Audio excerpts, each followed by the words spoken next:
오늘 나누실 하나님의 말씀은 요한복음 4장 말씀입니다. 요한복음 4장 43절에서 54절 말씀까지 우리 한 절씩 교독하시겠습니다. 이틀이 지남에 예수께서 거기를 떠나 갈릴리로 가시며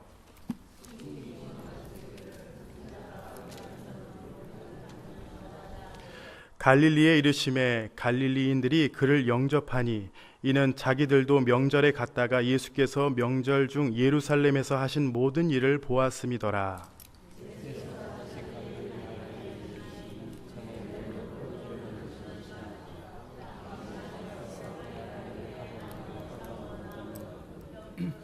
그가 예수께서 유대로부터 갈릴리로 오셨다는 것을 듣고 가서 청하되 내려오셔서 내 아들의 병을 고쳐 주소서 하니 그가 거의 죽게 되었음이라.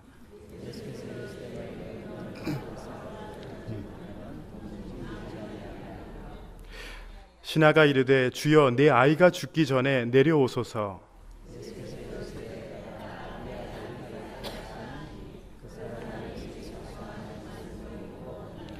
내려가는 길에서 그 종들이 오다가 만나서 아이가 살아있다 하거늘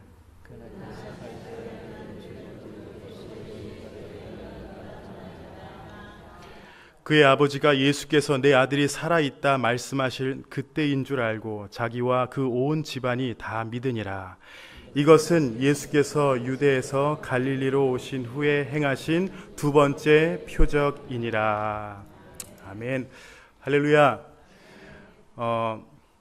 우리가 미국에서 살다 보면은 아마 흑인 교회를 한 번이라도 방문을 해보신 분들이 많으실 겁니다. 제가 남미에서 자라가지고 남미는 거의 축제 분위기입니다. 예배가. 그래서 짧으면 2시간, 길게는 한 3시간에서 4시간 동안 찬양, 설교, 그리고 집에 안 돌아가고 그런 식으로 예배를 드리는데요. 흑인 교회와 이 남미 교회의 차이가 있다면은 일단 흑인 교회는 축제가 아니라 약간 시끄럽다라는 그런 분위기입니다. 이 설교자와 이 성도님들의 차이가 있다면은 목사님은 마이크를 잡았을 뿐이지 성도님들은 예배 시간 내내 떠들고 목사님이 설교하시는 것을 따라하면서 아멘을 크게 하고 굉장히 시끄럽습니다. 그렇다고 뭐 질서가 안 잡힌 게 아니라 예배 분위기가 굉장히 좋습니다. 한 백인 목사님께서 흑인들이 많이 모이는 그 교회에 부흥사로 가셨다가 한번 이런 경험을 하셨다고 합니다.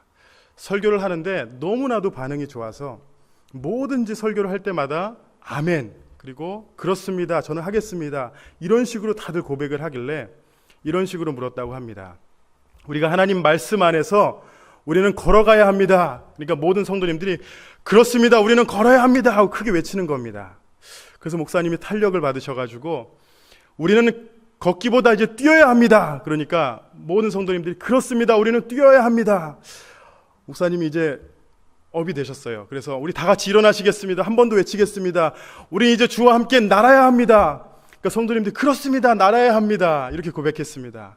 그래서 마지막 한 번 더 하자. 그래서 이 시간 정말 하나님의 사역을 위해서 선교를 나가실 분들 한번 두 손을 들고 하나님 앞에 고백하시기 바랍니다. 그러니까 모두 약간 소리가 줄어든 채로 그렇습니다, 우리는 걸어야 합니다 라고 다시 그 전 고백으로 돌아갔다고 합니다. 이 목사님이 그 경험을 한번 하시고요, 이런 고백을 하시더라고요. 진짜 사람들은 그 자신들의 믿음이 고난을 통해서 나온다라는 것을 그 작은 그 부흥의 인도를 하는 가운데 깨달았다고 합니다. 진정 우리가 어려움 가운데 얼마만큼 하나님을 바라보고 하나님을 의지하고 주님밖에 없습니다, 주님 앞에 내 모든 것을 드릴 수 있습니다라는 그런 고백이 우리에게 얼마만큼 있는지를 한번 돌아보시는 귀한 시간이 되시기를 바랍니다. 오늘 말씀은요, 믿음에 대한 내용입니다. 오늘 본문 말씀 시작을 보시면요, 우리가 잘 알고 있는 그 사마리아 여인, 수가성 여인을 예수님께서 만나시고 사마리아를 떠나신 지 이틀 후에 일어나는 내용입니다. 수가성 여인의 내용과 같이 오늘 본문은요, 다른 공관복음에는 소개되고 있지 않습니다. 오직 사도 요한만이 이 내용을 요한복음에서 다루고 있습니다. 예수님께서 이 우물가의 여인의 만남을 통해서 예수님께서는 구세주이시고 하나님의 아들이시고 그리고 그들이 기다렸던 메시아다라는 것을 나타내셨고 전하셨습니다. 이 여인을 통해 동네 사람들이 이 사실을 깨닫고 예수님이 그들과 함께 유하시기를 원하셔서 예수님께서 이틀을 머무르셨지만 그 이상을 함께 하지 않으시고 사마리아를 떠나십니다. 예수님께서 이 땅에서 사역하신 모습을 보시면요, 이와 같이 한 곳에 머무르셔서 오랫동안 자신의 육신의 평안을 누리지 아니하시고 그곳에서 사역이 이루어지면 다른 곳으로 가셔서 계속해서 영혼을 구하시고 만나시고 그리고 메시지를 전하셨습니다. 그래서인지 사마리아에서도 오래 계시지 않으시고 갈릴리 가나로 가셨습니다. 43절 말씀을 보시면요, 이틀이 지남에 예수께서 거기를 떠나 갈릴리로 가시며 라고 이렇게 말합니다.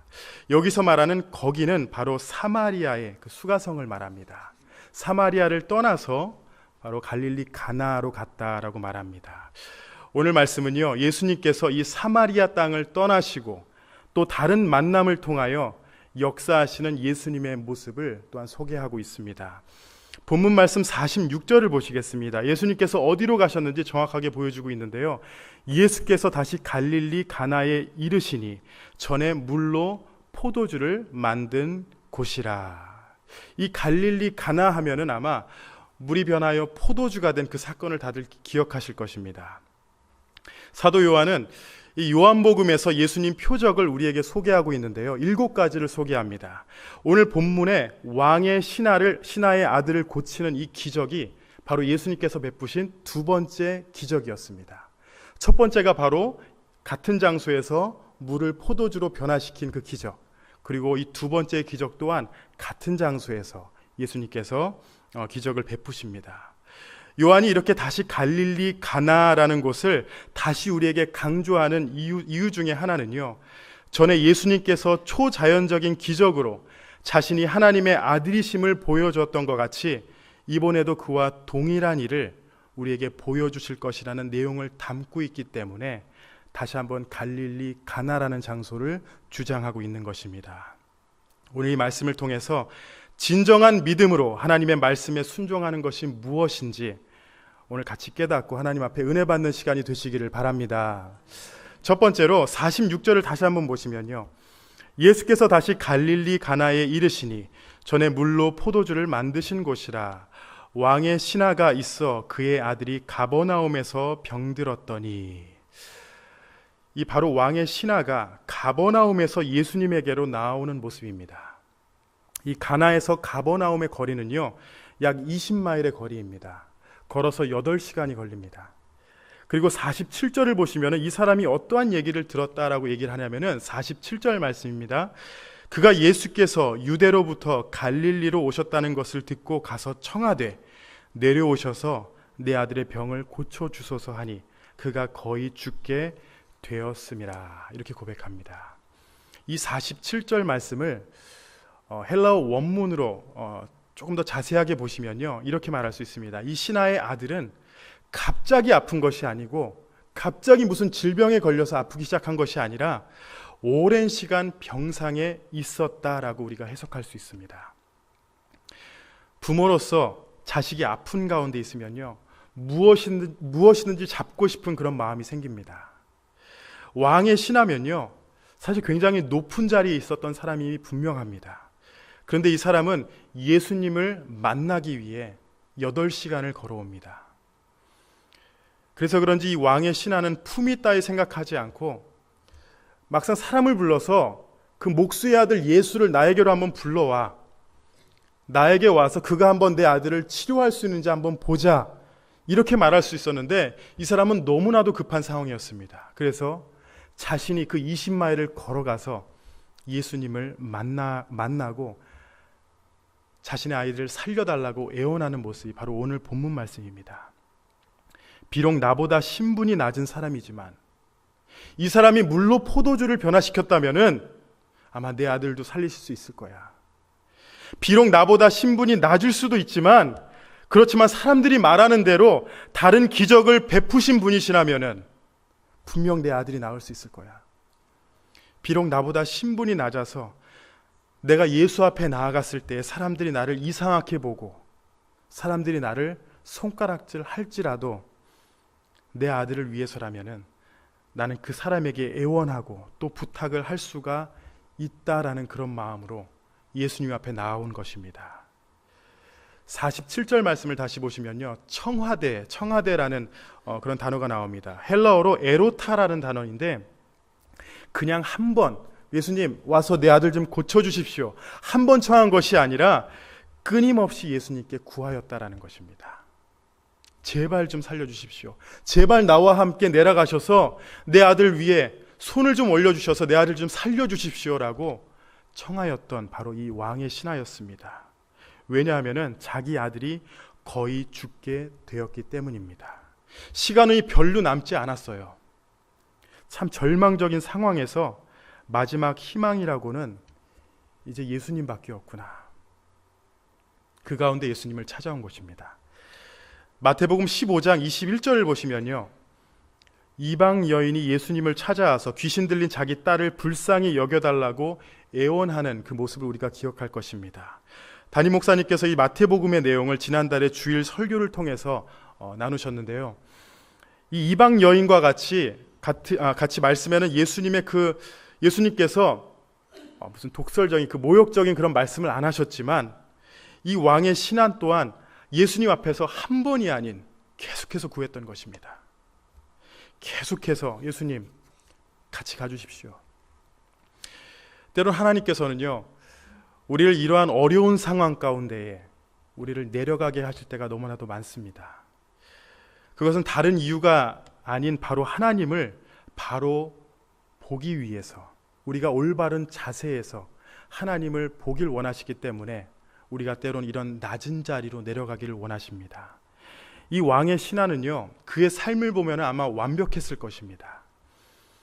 부족함 없이 남부럽지 않는 그런 삶을 살았을 것이에요. 많은 사람을 다스리고 있었을 것입니다. 예수님이 목수의 아들이었기 때문에 아마도 우습게 생각하고 쉽게 생각할 수 있었지만, 상황이 그렇게 비참해지자 자신을 낮추고 예수님 앞에 직접 나아갔던 것입니다. 그렇지만 이 일로 인해서 이 사람은 예수님을 만나게 된 것이고요, 비록 낮아지고 비참하게 된 것 같지만 이 일로 인하여 예수님의 기적을 체험한 사람이 된 것입니다. 전에 고 목사님께서 설교를 통해서 이런 말씀을 하신 것을 기억합니다. 그 이방 여인을 놓고서 가나안 여인의 마음은 가난한 마음이다. 가나안 여인의 마음, 가난한 마음, 그 가난한 마음이 있었기 때문에 이 이방 여인은 예수님 앞에 나와 내 딸을 살려주십시오, 내 딸을 불쌍히 여겨주십시오.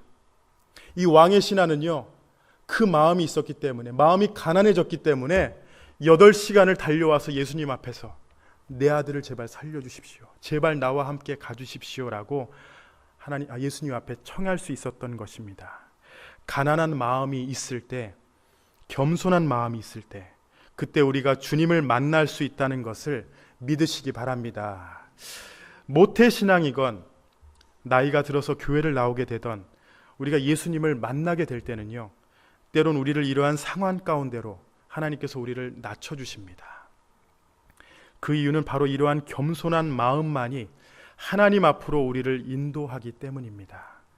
이 길로 말미암아 우리가 하나님 앞에 나올 수 있기 때문입니다. 오직 예수님의 십자가만을 우리를 살리실 수 있고, 그 십자가만이 우리의 삶의 해결책이라는 것을 우리가 낮아질 때야만 우리가 알 수 있기 때문에 하나님은 우리를 위하여 우리를 낮춰주신다는 것입니다. 시편 119편 67절과 71절 말씀을 보시면요, 고난 당하기 전에는 내가 그릇 행하였더니 이제는 주의 말씀을 지키나이다. 고난 당한 것이 내게 유익이라. 이로 말미암아 내가 주의 율례들을 배우게 되었나이다.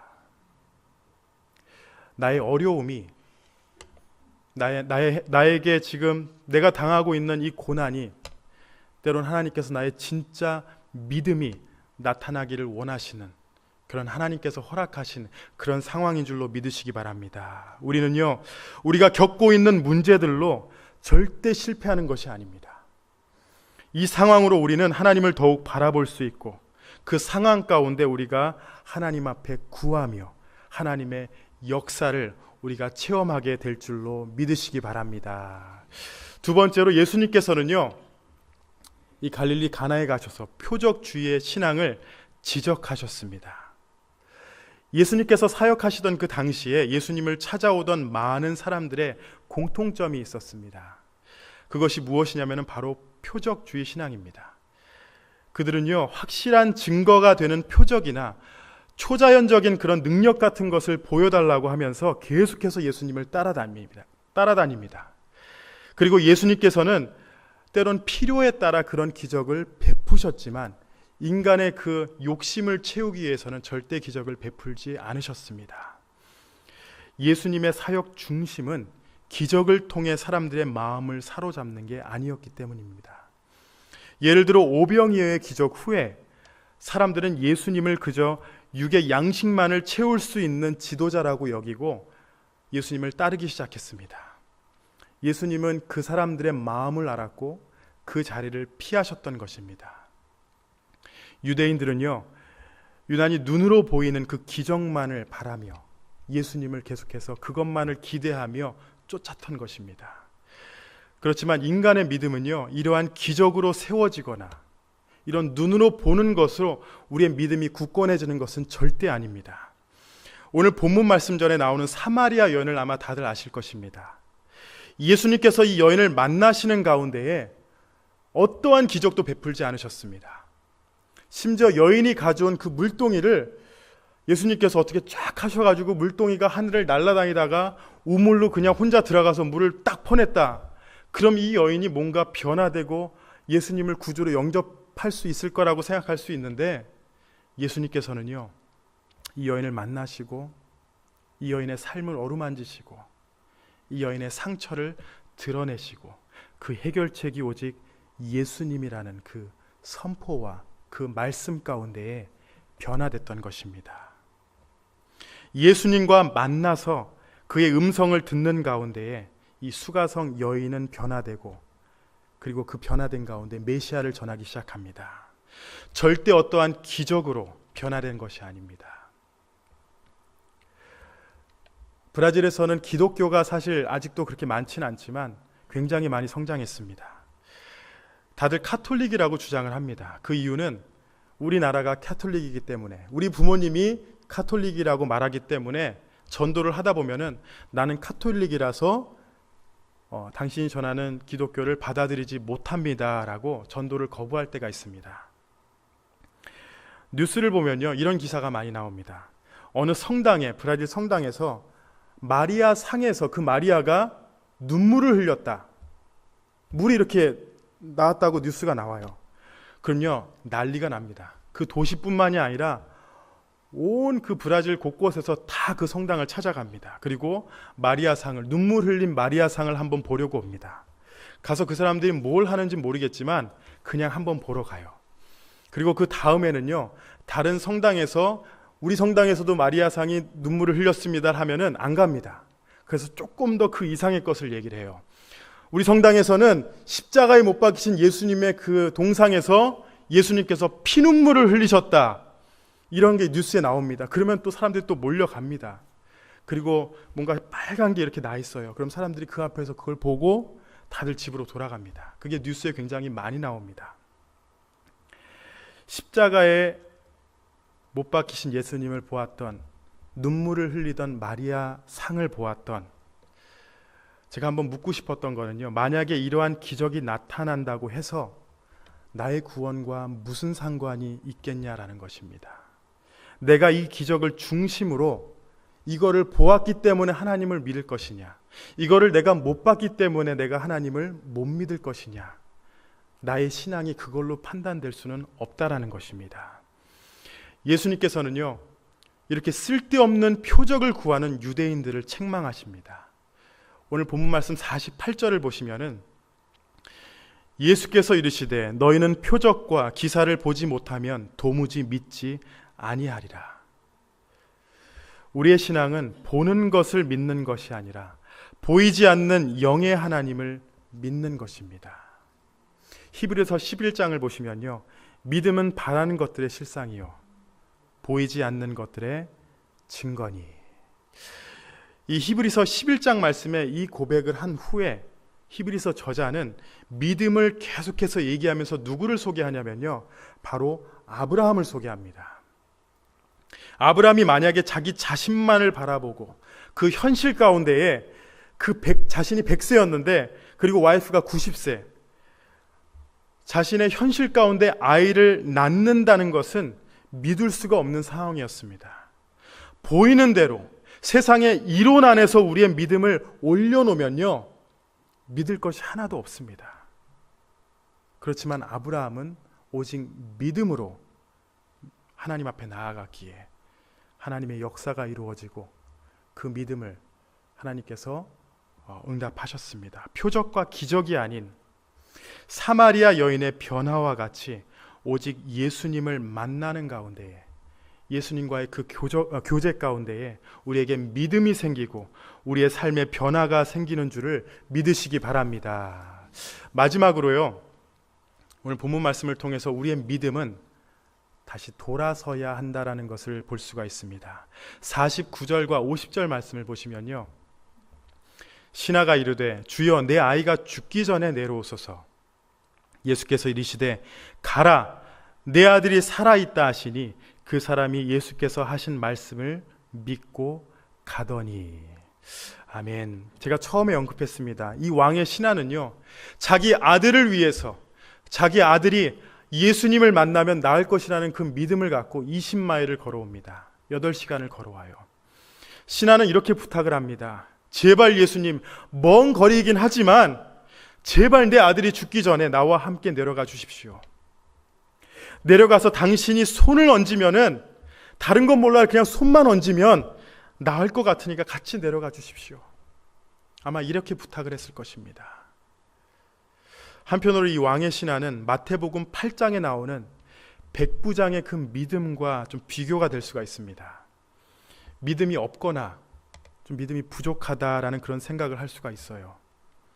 왜냐하면 백부장은 예수님께서 오실 필요도 없이 예수님 말씀만 하시면 내 하인이 나을 수 있습니다라는 이런 훌륭한 고백을 했거든요. 그렇지만 이 왕의 신하는 예수님을 만나고 더 큰 믿음을 요구하시는 예수님의 명령에 순종하며 결단하고 믿고 돌아섭니다. 예수님께서 요구하신 믿음은 바로 이것입니다. 같이 내려가자는 왕의 신하의 말을 듣지 않고 한마디를 50절에 하십니다. 가라, 내 아들이 살아있다. 가라, 내 아들이 살아있다. 내가 갈 필요 없이 내가 말하노니 가라, 내 아들이 살아있다 라고 한마디를 남기십니다. 그리고 이 왕의 신하는 오직 이 말씀만을 믿고서 다시 20마일을 8시간을 걸어서 돌아갑니다. 다시 돌아가서 예수님께 다시 갈릴리 가나로 올 수도 없는 상황일 수가 있어요. 그렇지만 믿고 돌아선 것입니다. 이 사람이 이렇게 순종하고 믿음의 사람으로 바뀔 수 있었던 것은요, 예수님을 주님으로 믿었기 때문에, 주님으로 믿고 그 말씀을 믿었기 때문에 가능한 것이었습니다. 50절에 믿고 가더니라는 말에는요, 그가 확신하였다, 그가 예수님께 맡겼다라는 그런 뜻이 있습니다. 이제는 예수님의 그 말씀에 확신을 하고 내가 그 말씀을 믿고 주께 맡깁니다. 그리고 돌아섭니다. 바로 믿음의 고백이 이 사람의 행동에서 나타났던 것입니다. 이제 내 아들은 오직 예수님만이 할 수 있습니다. 하나님이신 예수님께서 살아있다라고 하셨으면은, 그가 말씀하였으면 나는 이제 믿습니다. 나는 이제 돌아갑니다. 그는 말씀을 믿고 다시 등을 돌린 것입니다. 신앙생활을 하면서 믿음으로 순종을 한다는 것은요, 사실 결코 쉬운 일이 아닙니다. 진짜 믿음은 고난 가운데 나온다. 우리가 살아오면서 여러 가지 고난 가운데에 하나님을 바라보고 싶지만 내 현실이 허락하지 못해서 좌절이 되고, 이 상황 가운데 도대체 하나님은 어디 있습니까? 하나님의 역사하심은 어디 있습니까? 하나님의 기적은 어디 있습니까? 우리가 하나님 앞에 불평할 수 있습니다. 그러나 하나님의 방법은요, 말씀을 믿어라. 믿고 돌아서는 것이 바로 하나님의 뜻입니다. 사실 우리의 노력으로도 힘듭니다. 왕의 신하는요, 예수님이 그와 같이 내려가서 자기가 보는 앞에서 기적을 보기를 원했습니다. 그렇지만 예수님이 그에게 요구하신 것은 나를 기적을 베푸는 사람이 아닌 하나님의 아들로 믿어라. 내가 하나님이다라고 그 예수님의 선포를 이 왕의 신하가 믿기를 원했던 것입니다. 믿음은 보는 것이 아니라 듣는 가운데 생기는 것입니다.